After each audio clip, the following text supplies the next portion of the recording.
दीपक जलाना है।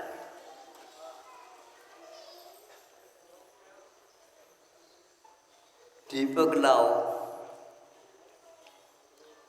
क्या हुआ? दीपक जलाना है तो दीपक लाओ। दीपक हाथ में ले करके उससे देखो। तो खाली दीपक लिया, जलाया नहीं, उससे देख रहा कोई देख रहा, तो दीपक से तो देखते ही सब, लेकिन जलता हुआ दीपक चाहिए। अब जलाना चाहा दीपक को, दीपक नहीं जला, दीपक जल नहीं रहा। कैसे नहीं जल रहा? उसको पहले देख लो, बाटी वगैरह थोड़ा देख करके कर लेना। बाटी को देख लिया,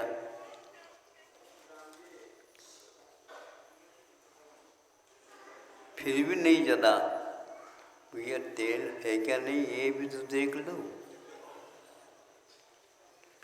तेल डाल दिया, फिर भी नहीं जला। क्यों नहीं जला? देखो ऐसा है, जल तो रहा लेकिन उसकी लौ ठीक नहीं। तो क्या नहीं है इसमें?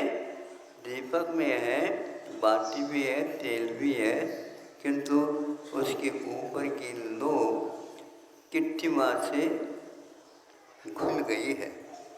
उसको तो ठीक कर लो। फिर तर्जनी और अंगुष्ठ में उसको ले करके क्या करता है? मीलता है। फिर उससे वह बाटी ठीक हो जाती है। अब वह जल गई। बाटी को जलाना भी ठीक है, किंतु बाटी में यदि जलती हुई किट कालीमा जम गई है तो वो उसको निकालना भी ठीक है। यह तब दीपक जलता है। समझ में बात आ रही है? इसलिए बता रहा हूँ कि आप लोग जलाओ कहने से खाली है क्या भरा हुआ ये नहीं देख पाते। कभी कभी तेल के अभाव में वह जलती नहीं, तो तेल बहुत डालने से भी क्या, तेल दीपक में बहुत डालने से भी वह आपको जला देती। उसमें अनुपात से हवा भी चाहिए, यानी भरा हुआ दीपक तेल से वह कभी भी प्रकाश नहीं दे सकता। इसी प्रकार अपने जीवन में हम देखें, एक कमी है ऐसा नहीं, दो कमी है ऐसा भी नहीं, बहुत सारियाँ कमी रह सकती है। इसके कारण वह जीवन में सुख शांति के बिना व्यतीत करना पड़ता है। सबसे ज़्यादा जिसको पैसा फ्री था, कोरोना के काल में भिन्न भिन्न देशों में भिन्न भिन्न परिणतियाँ देखने को उपलब्ध हुई है। उसमें एक इटली है, उसमें लिखा हुआ था सभी लोग उस रोग से त्रस्त हो गए हैं। डॉक्टरों ने भी भर्ती कराना बंद कर दिया, क्योंकि उनके मालूम है उनको ये ठीक नहीं हो सकता।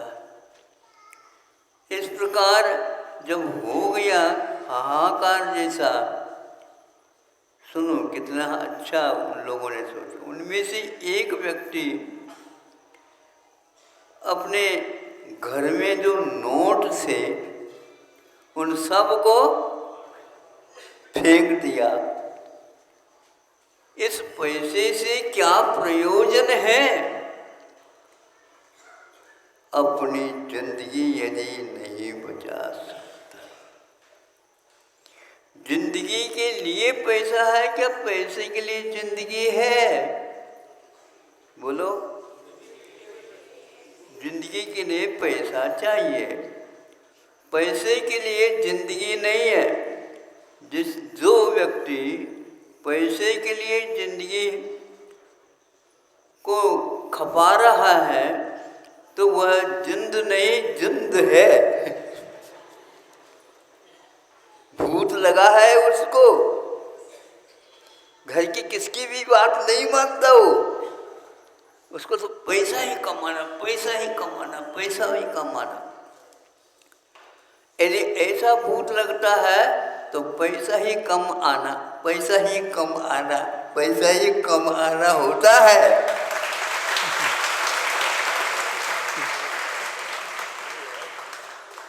समझ में बात आ रही कि नहीं हमारी? आप लोगों को समझाना बहुत कठिन है और आपको समझना और कठिन है।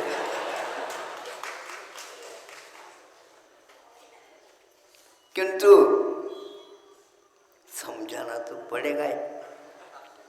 समझाने से पूर्व में जिसको समझाया जा रहा उसको समझना भी आवश्यक है, तभी उसको समझ में बात आती। छोटे छोटे बच्चों को बिना समझाए समझ में आ जाता है, लेकिन बच्चे के अभिभावकों को समझाते समझाते भी कभी शिक्षक लोग गाफिल हो जाते। इनको कैसे हम समझाएं? शिक्षा पद्धति पलट गई, इसलिए भारत को समझाना बहुत कठिन है। भारत के बच्चे तो समझ गए, किंतु अभिभावक नहीं समझ पा रहे, क्योंकि उन्होंने जो कोई भी धारणा बना ली उस धारणा को वो छोड़ना नहीं चाहते। समझते हो धारणा का अर्थ क्या होता है? उपवास का संकल्प करना है, उपवास का संकल्प करना। ऐसे जल्दबाजी में संकल्प न करो। क्यों? पारना कब करोगे ये पहले संकल्प करो। नहीं समझे? हाँ, धारणा के साथ पारना के लिए भी सोचना चाहिए। यदि वह याद नहीं है तो धारणा बढ़ाते जाओ। कब तक के लिए धारणा है ये? पैसे को कमाना है तो धारणा बना लो, और कहाँ पर रुकना ये भी देख लो।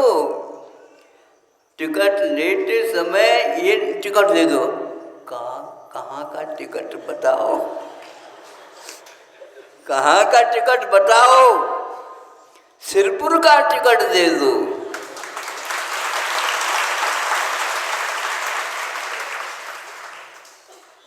अब सिरपुर वो कहता टिकट देने वाला, सिर कौन सा सिरपुर? नहीं सिरपुर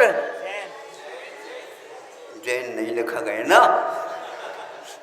इस मानसे सिरपुर है महाराष्ट्र में, धुलिया के पास है, मालेगांव के पास है। यहाँ पर भी एक मालेगांव है, अन्यत्र मालेगांव के पास वहाँ पर भी एक सिरपुर है।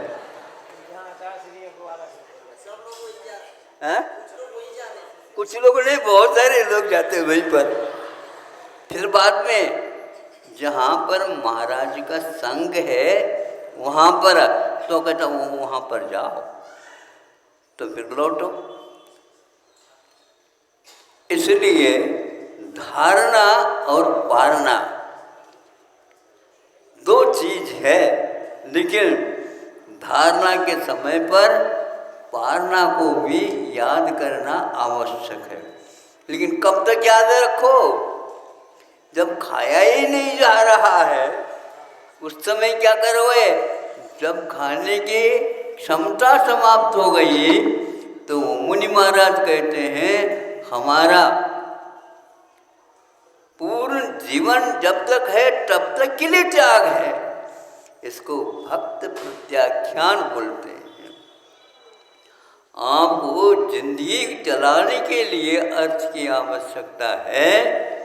सरकार आपके लिए कोई चिंता नहीं करती, किंतु आप जी रहे हैं अर्थ के लिए, तो उसकी पूर्ति तो हम कर नहीं सकते। भारत बहुत ही समझदार देश है, लेकिन अड़ोस पड़ोसी में हाहाकार होने के कारण यहाँ की जय जयकार छूट गई और वह भी हाहाकार में डूब गया।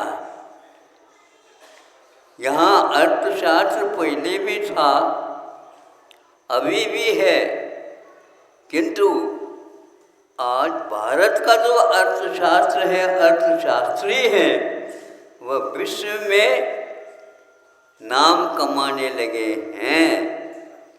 जितने भी वैज्ञानिक है, वैज्ञानिक युग में प्राय करके 12 नाम भारत के ही है व्यक्ति जो वैज्ञानिक बनते हैं। और वैज्ञानिक बनो, यहाँ की शिक्षा ले लो, पढ़ो और विदेश की नौकरी करो। ये गड़बड़ है। ताली बजाओ, आप बजा दिया। ताली बजाने से पूर्व में काय के लिए ताली बजा रहे हो, ये तो पूछो। नौकरी करने के लिए?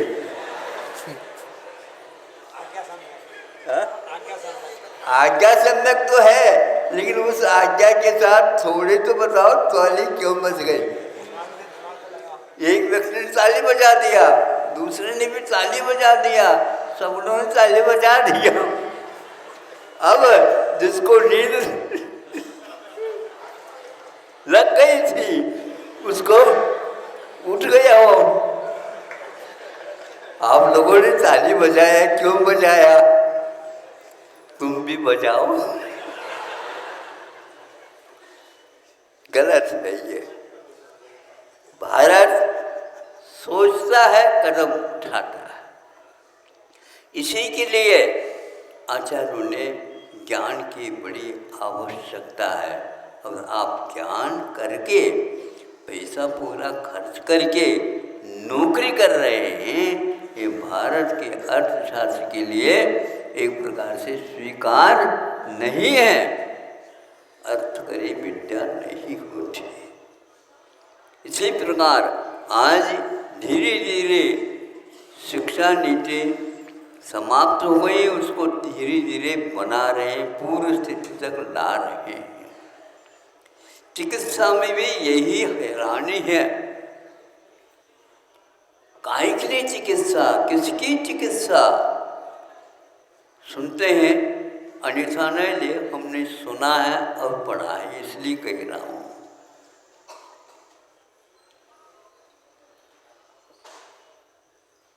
मृत्यु हो गई है, अभी भी बिस्तर पर अथवा पलंग पर रोगी को लिटाया गया है और अभी भी चिकित्सा उसकी चल रही है। उनके परिवार वाले सोच रहे हैं, भैया क्या हो गया, क्या हो गया, क्या हो गया? कुछ नहीं हुआ, बिल्कुल ठीक हो रहा है। और इस प्रकार समय निकाला जाता है, ऑक्सीजन दे दे करके उसको है ऐसा कहा जा रहा है, किंतु वहाँ पर मुर्दा है और वह कोई व्यक्ति है ही नहीं। उसके कारण उसके पैसे बढ़ जाते हैं। अब बताओ, मरने के बाद भी भारत में चिकित्सा होने लगी है। हाँ, पता है, ये पता है, इसकी अब चिकित्सा हो नहीं सकती, फिर भी लिखा हुआ है वहाँ पर, देखो आपने अपने हाथ से लिखा है, हम जो कहते हैं उसको सुनो, नहीं तो हम कोई जिंदगी नहीं दे पाएंगे। ऐसे डरा डरा करके उससे नहीं लेते। दया कहाँ गई? वो धर्म कहाँ रहा? आज कमाना ही एकमात्र धर्म है और कर्म रह गए क्या? कोई बाधा नहीं। पहले के लोग कहते थे इससे कोई मतलब नहीं। अपने को यदि यह निश्चित हो गया कि मर गया या अघोषित मृत्यु है, तो उसके लिए पहले से ही तैयारी करते हैं। कोई मरना तो निश्चित है, तो अर्थी बनाने के लिए भी तो समय चाहिए। मौसम गड़बड़ है तो फिर रात भर और रखना पड़ेगा, इसलिए पहले से अर्थी बना करके रखते हैं ताकि मृत्यु अघोषित है, घोषित हो गए तो उसको सीधे उठा देते हैं, घर में रखने योग्य नहीं। उसी प्रकार वह धन भी घर के लिए अब अभिशाप सिद्ध हो जाएगा। आपको इसलिए बता रहा हूँ, नीतियाँ बदलती चली जा रही है, अर्थ तो वही है। आपने यदि बैंक में 1 लाख रुपए रखा अथवा 11 लाख या 20 लाख रखा और भी आगे बढ़ जाए तो कोई बात नहीं, किंतु बैंक में कोई गड़बड़ी हो गई तो आपके लिए 1 लाख मात्र मिलेगा। सुन रहे हो? आप करोड़पति नहीं रहे, आप लखपति नहीं रहे, अब आप अरबपति भी नहीं रहे। खरब कमाना हो तो अरब कंट्री की ओर जाओ। ऐसा क्यों हुआ? अर्थनीति बदलती चली जा रही है, किंतु ऐसा नहीं हुआ था पहले। आज इसको भी मंजूरी दे रहे हो तो यहाँ अरब रुपए जो आपने रखा है बैंक में, किसको जाएगा? हाँ, जहाँ रखा है उन्हीं का होगा, कब्जा उनकी है, किंतु यहाँ नहीं रखेंगे हम। यह विचार, यह धारणा आपकी बहुत बुरी धारणा है। देश को न मिले, विदेश को मिल जाए तो कोई बाधा नहीं। यह नीति अर्थशास्त्र की नीति गड़बड़ है। मेरा मेरा मेरा यह जो संकल्प है, यही आपको एक दिन समाप्त कर देगा। बाद में आप पश्चाताप करोगे। पहले सोना रखा जाता था, फिर बाद में आपको लोन मिलती थी, आज सोना सो गया। अब आप बोलो, आपका सोना चांदी बन गया, चांदी तांबा बन गया, तांबा मिट्टी बन गई, अब क्या करोगे बताओ? ये भाग्य है, ये भाग्य नहीं है, ये दुर्भाग्य है जो ऐसा बदल रहा है। फिर भी आप अपने संकल्प को दोहराते जा रहे हैं। अब हम इसीलिए कह रहे हैं, धारणा बनाने से पूर्व में यह सोचो ये कब तक के लिए धारणा है, किसकी धारणा है, किस लिए धारणा है। ये सारे वारणा के बिना नहीं हो सकते। इसलिए आप लोग अपने जिंदगी की तुलना भविष्य के साथ न करके अतीत के साथ करो तो आपकी जिंदगी सकुशल अंत तक चलने वाली है, नहीं तो आपको भी ये होगा। वैरागी से कह रहा है वो इटली वाला, इस धन की क्या आवश्यकता है, क्या मूल्य है जो अपने जीवन की रक्षा में काम में नहीं आ रहा। और गली में देख लिया हमने, सब बिखर गए थे नोट।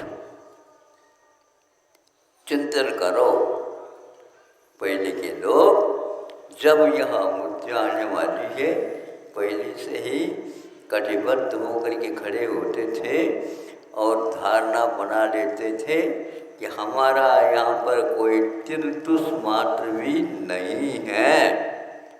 मात्र धर्म को चलाने के लिए संतान की आवश्यकता थी। संतान आने के उपरांत उसको अच्छे संस्कारित करना ये इष्ट था, हमने बना दिया। और आगे मेरा इसमें यहाँ पर कोई भी लेन देन नहीं। और अरहंत सिद्ध वो करते थे। अब आप क्या कहोगे बताओ, हमें कोई सिद्ध ही नहीं हुआ, मैं कैसे करूँगा। सिद्ध करने का जो अवसर था वो आपने खो दिया, देखा देखी करके अथवा आनाकानी करके। देखा देखी की आज क्या बकरों के समान हो जाता है। और आनाकानी का अर्थ किसी को सुना अच्छा था लेकिन वो सुना ही नहीं, बाद में पश्चाताप करने की अपेक्षा आज अपनी आंखें खोल दो। ऊपर की नहीं, आप सर्जरी करवाते हो, आँख की शल्य चिकित्सा कर लेते हो, कौन सी बाहरी। अब बताओ महाराज क्या है, आँखों के ऑपरेशन तो कर लिया किंतु नज़र नहीं आ रही है। ये तो सोचो आँखों के द्वारा काम कितने लिए आपने। तो वह गर्दन हिलाता हुआ कहता है, घर वाले कहते हैं ये 90-95 की दद्दा है। दद्दा अब सोच लो, बाहरी आँख अब काम में नहीं आएगी, भीतरी आँख खोल लो। और यदि उसकी चिकित्सा करना है तो हमें बता दो, हम कर देंगे उसकी चिकित्सा। कोई किसी को करवाना है क्या भैया शल्य चिकित्सा?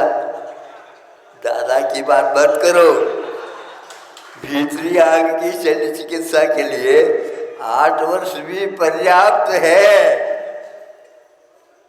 आ जाओ, फार्म दे दो भैया उनको, फार्म दे दो, फार्म ताकि भरने दो। कब भीतरी आँख खुलेगी? महाराज अब मेरी आँख खुल गई कहते लोग। कौन सी? अब भीतरी खुल गई महाराज, बहुत अच्छा किया। अब बाहरी आँख बंद कर लो भगवान के समान। इसलिए आप लोगों को बता रहे हैं वीतराग मुद्रा जो है ना, आंखें बंद क्यों कर रखी है। ये आंखें बंद होती है तो भीतर की आँख बोलो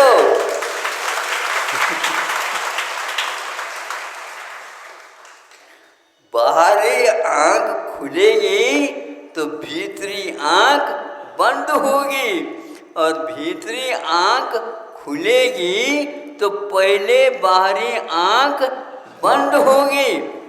इसलिए आप भगवान के दर्शन करते हो। अब ऐसे भगवान के दर्शन करो, हे भगवान आज मुझे समझ में आ गई आपकी राज कि भीतरी आंख से आप दुनिया को देखते हो और इन बाहरी फूटी हुई आंख से कुछ भी नहीं दिखता है।